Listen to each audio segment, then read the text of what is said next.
instrumental in the whole process of Africa's economic development. How true. Our second thought, healthcare and social services.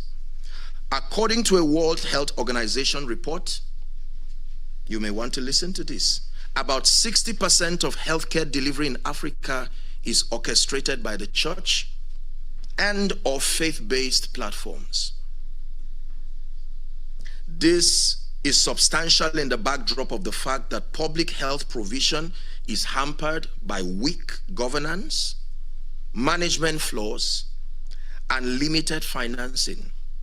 In general, African governments allocate arguably less than 10% of their budgets to healthcare, and as such, the health sector is characterized by a short supply of health workers, depleted and dysfunctional health systems, limited availability of essential drugs, and poor health infrastructures. I come from the northern part of Nigeria, and I can tell you that these are not just theoretical statements. It's unfortunate when you get to some of these areas in Nigeria for a case study. I've traveled quite extensively across the African continent, and I've been met with very disappointing expressions of pain and, health issues, even across many supposedly cosmopolitan cities. Healthcare in Africa still remains a very serious issue, even among the organized African societies. In this difficult and challenging setting, church health services have dominated the provision of healthcare across the continent. Apart from missionary health facilities, the church has continued to play an invaluable role in offering preventive and curative medical services, particularly the local communities. The church has made significant contributions towards the primary healthcare program, such as provision of basic packages of health services to rural and underserved communities, assisting communities to develop and implement locally relevant and sustainable health programs, and ensuring access to health services for the most vulnerable and marginalized groups. The church health services have put more emphasis on the most rural and isolated communities where no other healthcare provider exists. In remote and poor localities which do not have roads or good road networks, and where people have to walk sometimes, and you believe this, for more than a day to reach the nearest hospital available, the church has maintained services that would easily have been abandoned by the state. This has not only served to bridge the gap in healthcare delivery, but also demonstrated the church's strong presence in uplifting the standard of such communities. The third area of focus in examining Africa's role is the area of economic empowerment, and particularly I'm looking at entrepreneurship, job creation, and social aid.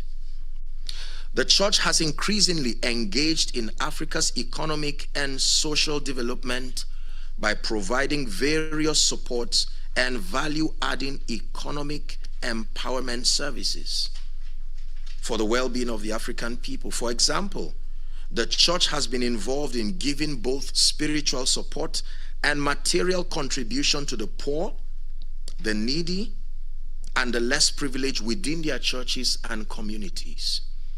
I can tell you that myself and our organization have been actively involved in this wise.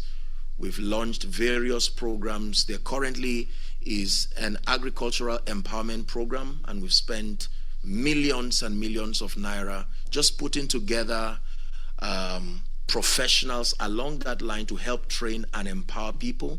This came as a response to the harsh economic reality that is plaguing Africa, and that includes Nigeria, even though the largest nation within the African continent. The church has been actively involved in collaborating with private organizations and governmental institutions to help create jobs, give professional career trainings and workshops, set up entrepreneurship and business programs to as many individuals and local communities at large. Many churches have been at the back of the rise of many startups and SMEs with a view to promoting economic empowerment within their regions and extending same across the entire continent. Our fourth area of consideration, peace and religious tolerance. I took a deep breath because this is quite an interesting one. Religion has been a force of both good and ill in the stability of the African countries. This is the fact. In several destabilizing conflicts, conventional or low level, faith and religion have served as important undertones and sometimes as the outright basis for conflict and wars. Examples of these factors or examples of these kinds of incidences are, for a case study, the Boko Haram insurgency in northern Nigeria. This has largely been driven by extremist views. And then you may want to consider the Lord's Resistance Army in Uganda that was formed in 1987 by Joseph Kony with the aim of overthrowing the Ugandan government of Yoweri Museveni and establishing a Christian theocratic state. In several other conflicts, religion has been an undertone, even if not a formal basis of conflict. In Nigeria, again, for instance, the conflict between the Fulani herdsmen, many of you have heard this or probably followed the trend through the lens of media. The conflict between the Fulani herdsmen and the farmers in the Middle Belt regions are often understood as fueled by land scarcity, grazing rights, and climatic change. But the truth is that they have a very strong religious undertone. The herdsmen are usually men of extremist views and practices, and the farmland communities they displace as part of the land grabbing program sometimes and most times are usually occupied or belong to Christian communities. This has been proven without any sense of prejudices, biases, or sentiments. In many regards, the law enforcement agencies on apprehending many of these extremist herdsmen, most of them have been found to be people who sustain extremist views, and their victims have usually been people of the Christian faith. But religion has also been a force for peace and peace building in Africa, contributing to possibilities for development. In Mozambique, for a case study, which experienced a 16-year civil war between Renamo and the Frelimo forces that left 1 million people dead and ended in 1992, Mozambique's churches played a decisive mediation role that ended the war. Interfaith religious groups have also played strong roles in peace building, in civil conflicts, in nations like Cote d'Ivoire and the Central African Republic. The church and many other religious bodies have played significant roles in the release and the freedom of many victims of kidnap and abductions, as we have in many parts of Nigeria, including the Middle Belt and so on and so forth. In fact, extending to all the African nations. I remember one time I returned from a meeting and I was met with a very serious distress call. And on responding, I was told that the abductors had taken some people that were affiliated to me. It was a group of people who had returned from a program, and all of them were abducted, and they were given 24 hours to present 50 million naira, else every one of them would be slaughtered. And because they were closely related to me, we mobilized to inform the law enforcement agents, but clearly there seemed to be only so much they could do. And sadly, we had to get people, even of other faiths, to be able to talk perhaps with the abductors, if they could show kindness and mercy, and you would not believe the cruelty that came, cruel statements from those conversations. Sadly, one was shot on the foot. Usually, those levels of mayhem are unleashed to get you to see that they are serious. To cut the long story short, we ended up spending up to 20 million naira, even in the presence of law enforcement agents. Thankfully, they were all released. And we had the opportunity. You see, the challenge is when these people are released, they still are not fine. The trauma that they have to go through, some of them go through rape, some of them go through all kinds of traumatizing things, and it's one thing to get them free, then begin a process of constructive rehabilitation. Because some of them, even without the activity of terrorists again, they may end up dying. The trauma becomes too much, you see. And so I'm not just saying this as a lecture. These are realities that some of us have been forced to live with, especially when you become a leader within these regions. You cannot shy away from being part of the process that leads to some of these things. And so I'm just using that to point that the church has played very significant roles on this wise. Furthermore, the church has played significant roles in resolving ethnic and religious clashes in many parts of Africa. And in fact, have become partners with government and law enforcement agents in the promotion of peace, tolerance, and mutual respect. Religious bodies have actively organized peace concerts. Our organization has done that too as a case study. And so my work started largely in Zaria, for those of you who are familiar with Nigeria. And for many years, we experienced all kinds of religious crises. And so we came up with an initiative to hold periodic peace concerts. And the intent is not to advocate fanaticism. I'll be talking a bit about that before I conclude my discourse. And we successfully brought people from all religions, taking away all kinds of prejudices and promoting love. And you wouldn't believe how productive these concerts were. People came, we had all kinds of welfare activities, and people, Christians, Muslims, and any other person in between, they came, and it was very productive. I can tell you today that I have very good friends that cut across the religious divides. Very productive discussions. We may not agree on the core matters of faith, but I do not think it's been enough reason to hate, to fight, and so on and so forth. Are we together? Okay, so religious bodies have actively organized peace concerts, interfaith forums, sport activities, and public discussions in many parts of Nigeria and sub-Saharan Africa with a view to bridging the gap of intolerance and promoting peace and mutual respect. Challenges and criticisms. Like every and any other system led and managed by humans, there will always be limitations, compromises, excesses, and ill practices. Faith, spirituality, and religion has had its share of the aforementioned challenges. This has led to criticisms from various quarters and strong reservations as to the overall relevance and practice of faith in our contemporary society today.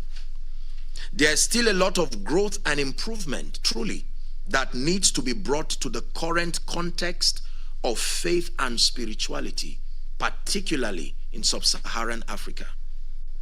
Matters of neocolonialism by the religious and political elites, advocacy of laziness and irresponsibility through wrong and extremist teachings, lack of transparency and accountability in leadership, even Christian leadership, moral failures within faith-based systems, are all issues that whether now or in the future, I presume, will have to be confronted if the relevance of faith in nation building and socio-economic development is to be preserved. My concluding thoughts. It is very clear that faith and spirituality still hold great significance in shaping the African continent as far as its future and destiny is concerned. But it is also very clear, and sadly so, that still falls short of its potential. I have a very brief discussion with the head of politics at the Abuja U.S. Embassy. Subjects that we spoke about was the idea of the kinds of teachings that people become victims of the orientations that come to them. And because Africa is a very religious continent, most of the ill taught and practiced in Africa, there will have to be a growing orientation that transits faith, spirituality, and religion from a mere advocacy of fanaticism, societal transformation and nation building, to one that will, in greater measures, spearhead the campaign for moral excellence, honor to all men. We must introduce superior policies that stimulate great growth and development while preserving the fundamental human rights of all and sundry. This way, faith and religion will remain potent forces of change, socio-economic development, and will become active in the world at large. I hope that these thoughts that I've shared with us have helped us to really see that in the midst of all the conflicts that surround faith, spirituality, and religion, that from the lens of history and from the factors that I've put before you, I think it is safe to say that faith still holds value and relevance in our contemporary society, especially sub-Saharan Africa. Thank you very much for your attention. God bless you.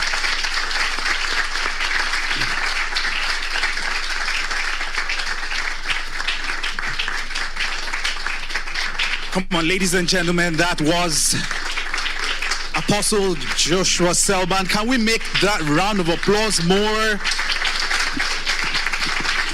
Thank you very much. Thank you very much.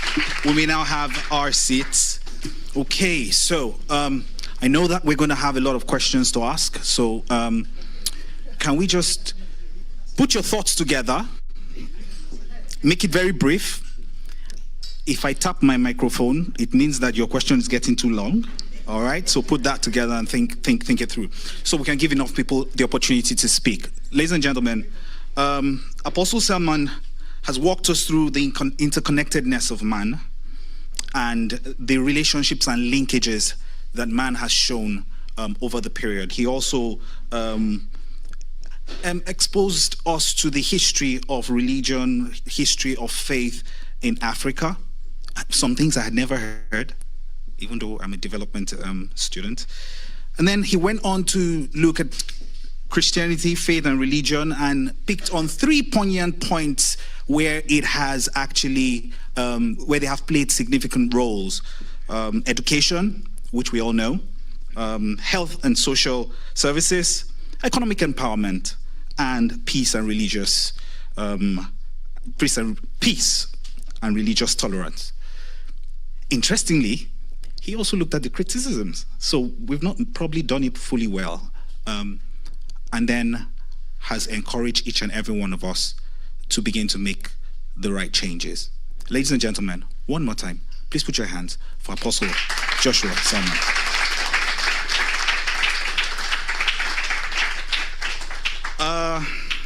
Okay, so we're going to be having a very quick fire chat. I will try not to throw the first shot, but I probably have to. And I'll try to be very gentle, sir. But sitting with Apostle Selman, Professor is not so bad. Yeah, it's not so bad. Okay, is Professor Olupano. His credentials are, I'll take another 10 minutes to go through that. So permit me not to. He will be hearing the thoughts from both of them. First shot, and I'm going to look away from my notes. When we look at the growth of Christianity and the growth of the development growth of various continents, the 3 continents that has shown significant growth in religion and in Christianity, Latin America, Asia, and Africa. But the growth in religion in these continents and the economic growth in the continents are quite not matching. So I'm just wondering, do you have a thought on why religion is growing in Latin America and economic growth is on the increase? Why it's the same with Asia? Asia is, of course, more bludgeoning than the rest of them. And then Africa is not doing so well. Are we missing it somewhere? What are we doing wrong? And what role has religion got to play with it? Over to you, sir. Thank you. Thank you so much. Okay, like I said during my lecture, nations, one of the cardinal reasons why nations become great is the strength of their policies. And policies are a reflection of the convictions. It is a man's conviction that is translated to the laws that govern any territory. And so when nations fail, it is not necessarily because of faith. It is because of the practice, the way and manner that faith is practiced. I give you an example. This is a phone that can be used for both good and evil. A terrorist can use this phone to destroy, for instance, and someone can use this phone to save lives. So whether through destruction or salvation, it still came from the same phone. It was just how it was used. So it's been my advocacy, and if you notice in my lecture, I said how that I think the challenge with Africa, in spite of the growing churches, that there has to be a re-examination of the content and the practice of faith. So the problem is not faith in itself, but the approach. For instance, extremisms. For instance, advocacies of hate. For instance, wrong teachings, even from the Bible, that have made irresponsible people to become, responsible people to become irresponsible. When you teach on things like grace and favor and so on and so forth, if not balanced, will put an individual to leave everything about the making of his destiny to the hands of God while not taking responsibility. So I think that those who spearhead the faith-based platforms, of course, in addition to the leadership that is largely in Africa. So it's a leadership problem at any level, whether spiritual leadership, economic leadership, political leadership. In one word, the reason for the stuntedness, in spite of spirituality, is leadership. Thank you. Thank you very much. Professor Lukman, can we have your take too? Yeah, thank you very much, and thanks for inviting me to this forum. I just told Ruth that she's leading a revolution on campus here. She may not know it, but I think we're aware of it. It's a pity that the Dean of Divinity School, Professor Mala Frederick, is not around. He's a professor of Pentecostalism. I would have loved for her to be here, because I know that very soon the Divinity School will have the opportunity to hire a professor in global Christianity, which simply means Christianity in the South. And this is exactly what we're talking about. Let me thank you for this very powerful speech. The last time we had a Nigerian to give such a lecture here was the Sultan of Sokoto, who gave what they call the Jodidi lecture at the Weatherhead Center. We will surely bring you back. That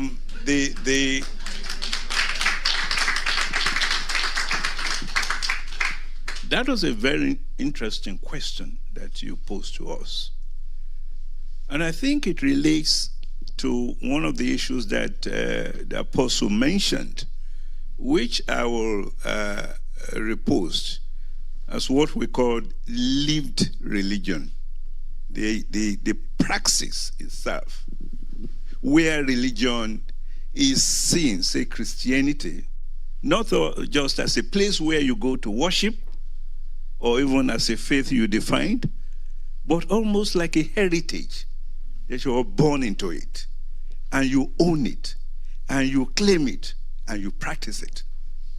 We're lacking this, and this is the root of our problem.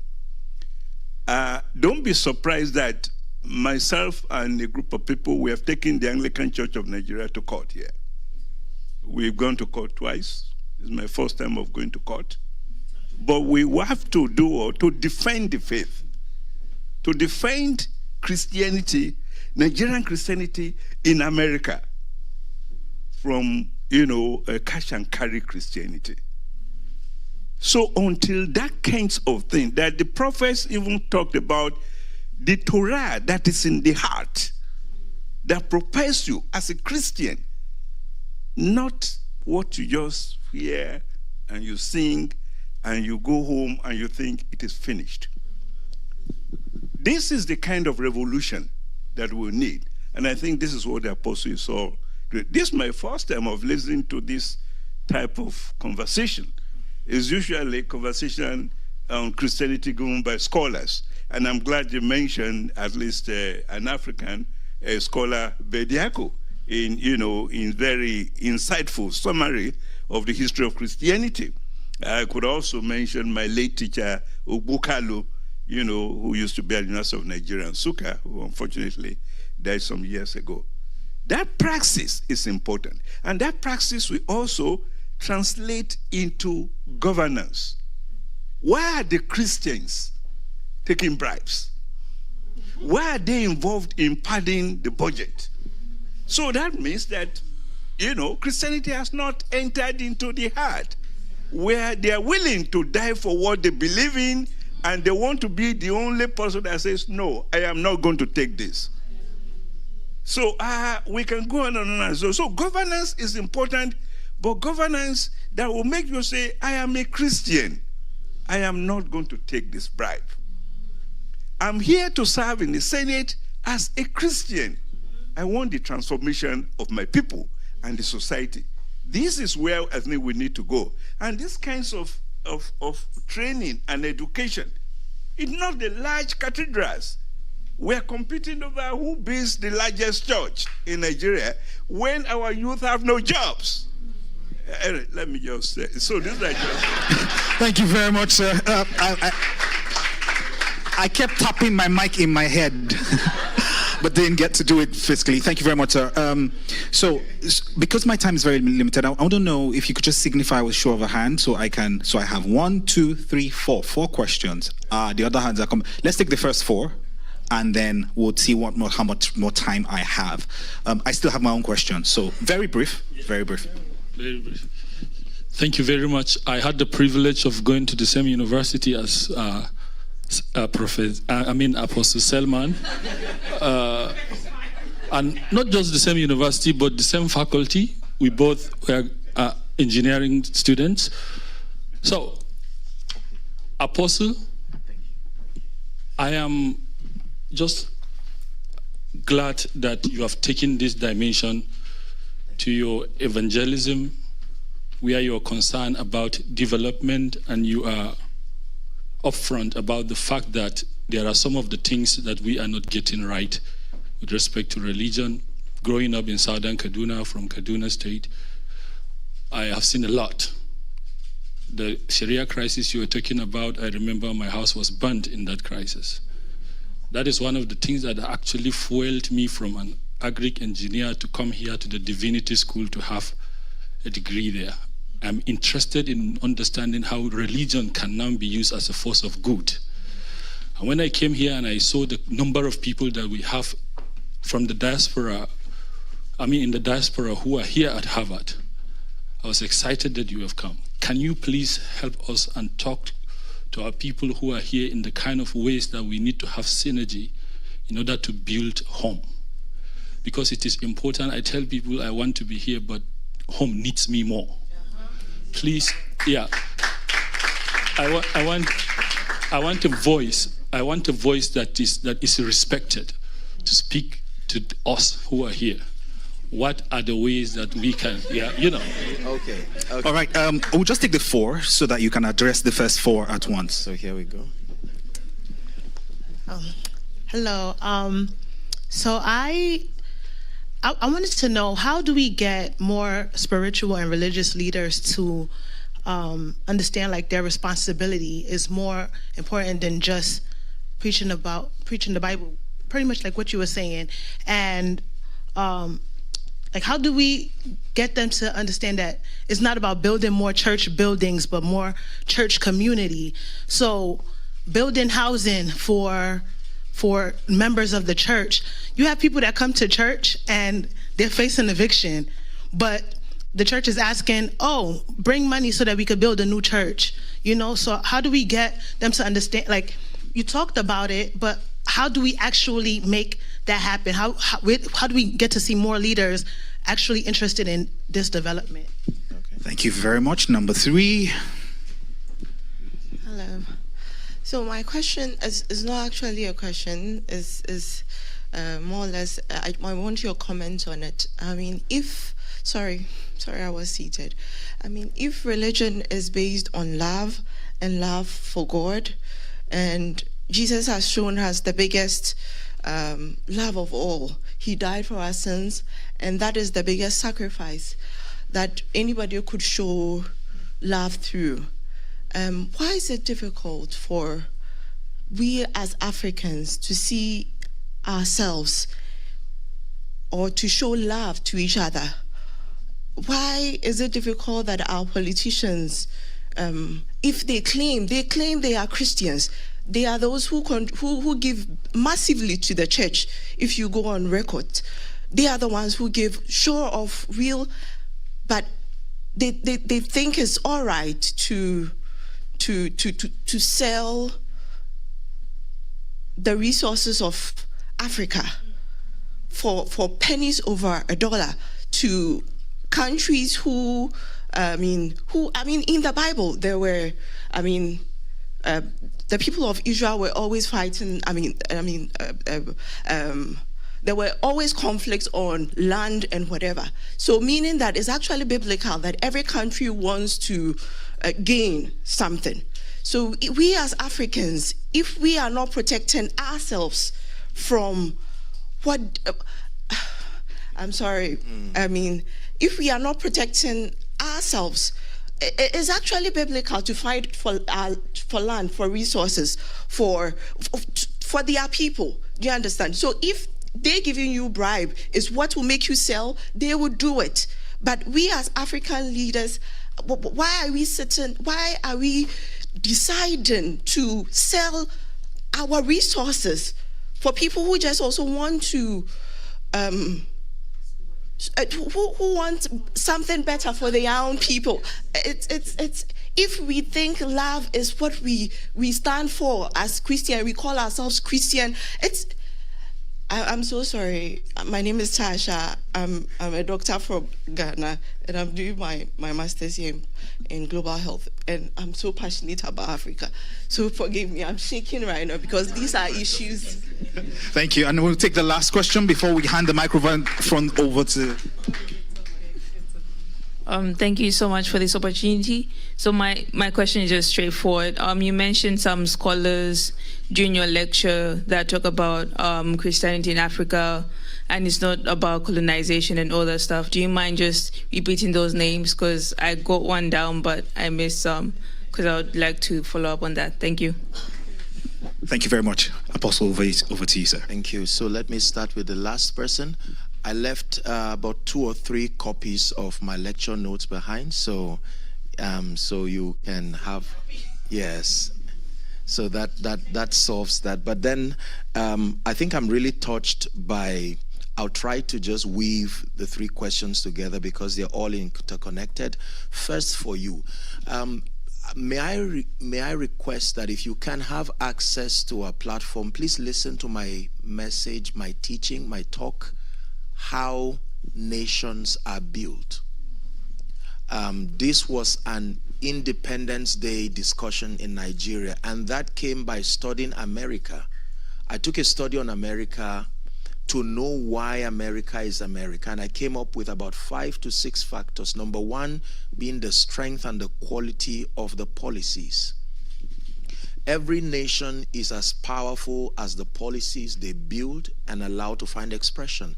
And policies don't fall from heaven, if for want of word. Policies are a reflection of the understanding, the orientation, and the conviction of a people. What you believe in is what is translated into law and governs your environment. And so for the gentleman asking the question, I think the first key to creating any change is to become the example of what you want to advocate. It is stronger when you are the transformed person, so you allow people to look at your life. Your life becomes a vista. It becomes the clearest portrait of what you are selling. And so most times I see your being here, and for all of you who are of the African descent, I salute your love and labor and in all that you are doing here, because this for me is a representation of your commitment to making Africa better. Talking about it, whining and complaining like many do, unfortunately, will not get the job done. Yeah, so you are taking it a step further and investing in knowledge, learning, relating with. And so the kind of, I don't know how many presidents have come out from here, and so you're dealing now with minds where the limitations of culture, the limitations that have come as a result of biases, mediocrity, and all kinds of sentiments have been taken away largely, I assume. So in learning, you are able to interact with global perspectives. Now, from that standpoint, you will clearly see the flaws that have come upon the African continent. Then from your transformation, you come up with programs.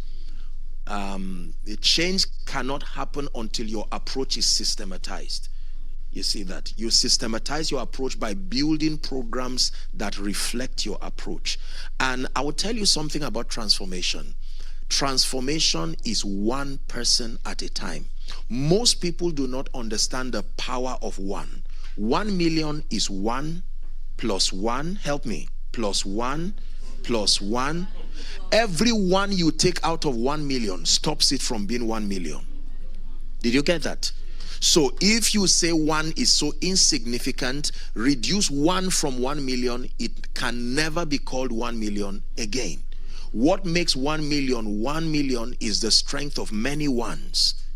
You see that? So for every one person you change, every one person who your transformative programs affect, you are increasing the momentum for territorial transformation. I think most people, and especially those of us who are of the African descent, we are used to big things, big cars, big houses. So we do not respect the power of small, constructive, effective progress. If your house is small, something is wrong with you. Your car is small, something is wrong with you. And so if you have a chance to transform people like the minds in this room now, you would prefer to make noise around a stadium than to constructively distill your knowledge to people who can create something that is potent. So for you, sir, my advice would be to continue what you are doing. You have to gain the advantage of relating with global minds. And this is what this platform provides. And so from the lens of those minds, you can come up with programs and probably tailor make it to suit the African continent. There are so many things we do. I'll give you an example. I hope I'm not wasting your time, am I? So I decided to come up with a program, my hometown back in northern Nigeria, because of the ancient history of traditional practices, the worship of the dead, and so on and so forth. In fact, some of those people have children who are purported to be the ones who become extensions of all these idol things. And so because of that, they are not allowed to participate in secular education and several other things. And I decided to come up with an approach to deal with this. First, because I am one person who believes in the power of faith and spirituality. So our approach was prayers. You see that now? This is my approach. But then we did not stop there. We went ahead to begin to, right now we're doing, I don't know number what now, but the project was to build a number of boreholes and transformative projects. And once people begin to see you translate spirituality to a context they can relate with, now they are ready to listen. Even if they won't believe, they will respect the fact that there are fruits to your advocacy. It's not blind fanaticism.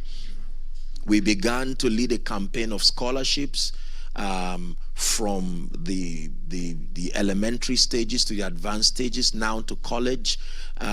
We've invested massively in all kinds of things, widows, orphans, very serious transformative projects. And then I had a meeting with all the traditional rulers, all of them, and decided to challenge them that it's time to begin to advocate a new order of things, that they must begin to probe into some of these practices they inherited. We must begin to use facts and figures to find out, has this worked in the last 100 years? And if not, can we begin to at least be flexible enough to reconsider other superior options?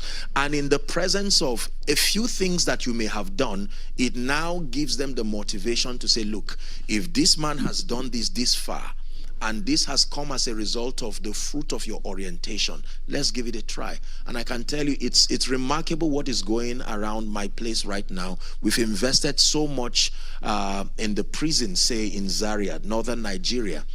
I have a very strong relationship with the people.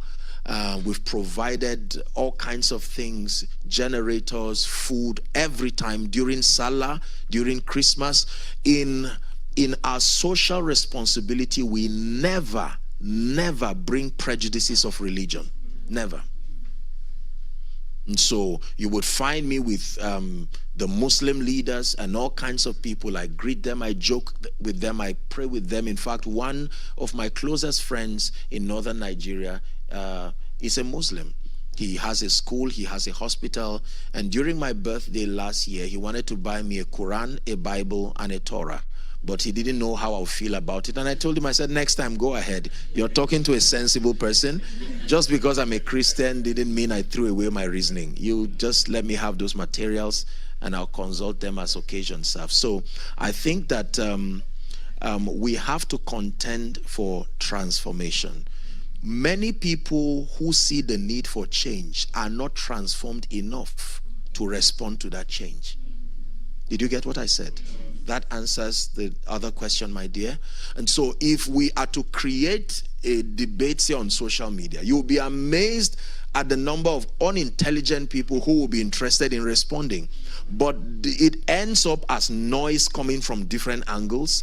The reason is because everything depends on transformation. You cannot change a system you are currently a victim of. You have to come out of that system mentally. You see that? Then you will now be able to create programs that gradually, it won't happen overnight, I can tell you, gradually begins to influence the system. For those of you who are particular about the spread of Christianity, my apologies for just stretching a bit. I just wanted to bring perspective to what you were saying. Jesus started with 12 disciples. Am I right on that? And then, you know, the Bible and Christian writings would tell us that then 120 people, look how small they were, but look how detailed he was in instilling his mindset and helping them understand the project. And it didn't fail. You see that now. So imagine that he tried to do that to the 5,000 he fed. He only fed them and let them go home. But when it had to do with building people who advocate his ideas, he took time. Even when he resurrected, he said, look, leave my resurrection, get together, I need to talk to you. And he spent 40 more days helping them. So I think that that is the idea that we must have. Everyone who participated in this lecture and this talk, you must believe that you're not just a number in the midst of many. Until you see yourself as an advocate that can bring change. Remember my example of 1,000,001? So you are one, but you are a significant one. Do you know why? Because you are one who is in an ongoing process of constructive transformation. This is what makes one person to be as strong as a nation. Nations were changed by many, but they were changed by one. South Africa was changed by many, but changed by one. Great people like Mahatma Gandhi and and all of the people who have advocated social transformations. They didn't do it alone, but they started it and they maintained the momentum. I hope I've been able to attempt these questions. Thank you very much, Prof. If you don't mind, let me also add that even within Nigeria, there are great role models in our history, in contemporary history. Francis Ibiam in the east, Aminu Kano in northern Nigeria, Awolowo in southwestern Nigeria, the most hated person there. If not for the program that he established, we will not be here. You can't explain southwestern transformation without going back to that man who, just like a leader, and lived by examples. He was so good that politicians in Abuja were saying, oh, we hear it doesn't do man nice. How can you be a politician and be staying with one wife? The kinds of useless debate they were making when the man was busy transforming southwestern Nigeria. So what I'm trying to say to you is that also look inward, that within the country itself, there are great men and women who played important roles that we are able to emulate. And this should also serve as examples for us. Thank you very much, sir. Distinguished guests, ladies and gentlemen, please, one more time, can we put our hands together for these very distinguished personalities? I didn't hear those round of applause. Thank you, thank you, thank you, thank you very much. I will crave your indulgence one more time before I leave the podium, and that is, and I know I'm going to be flogged for this, that's why I'm looking forward and not backwards. Look, she has had sleepless nights trying to put this together. I know no one is going to get the opportunity to give her a round of applause. So one more time for Professor Mrs. Okediji. Sit. No, sit.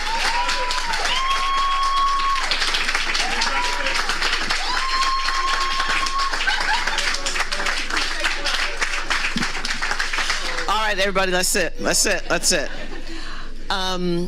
I want to say thank you, Apostle. So I was born in Zaria. Hello. My house is nil, but I gotta claim it. I have to claim it. Professor Lupona, thank you. The thing about Harvard is that it has a mantle for leadership.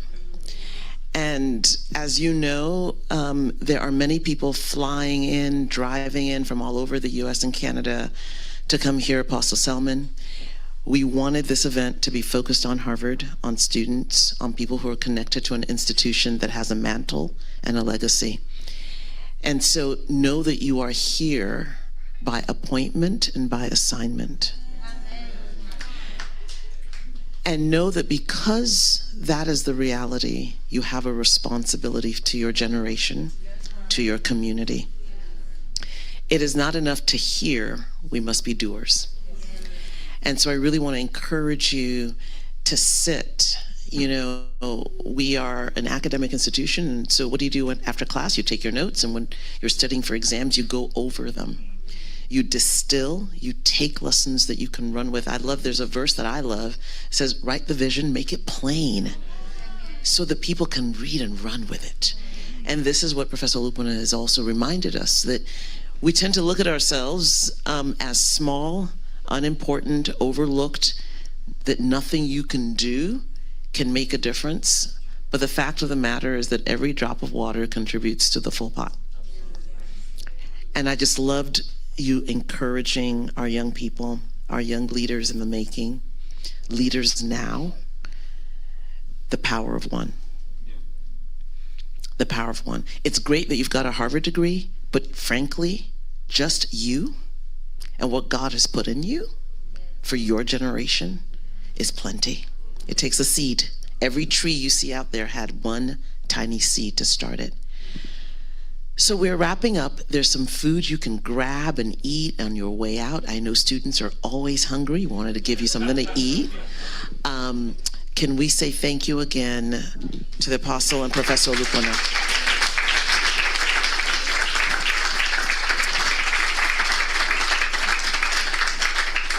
One last thing that I want to say to all of you. Everything Apostle Selman lectured on today is true about America. This is a church problem. It's a faith problem.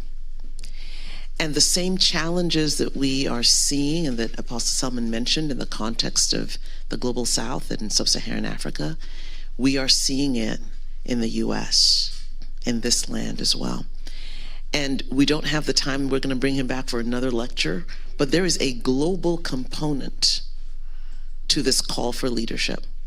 And so as you are going about your studies and as you are thinking and praying and just yielding yourself to the gifts and the talents that you have, remember that as you begin here, that there are nations that are going to be affected by the power of one, and that one may just be you. Thank you for being with us today.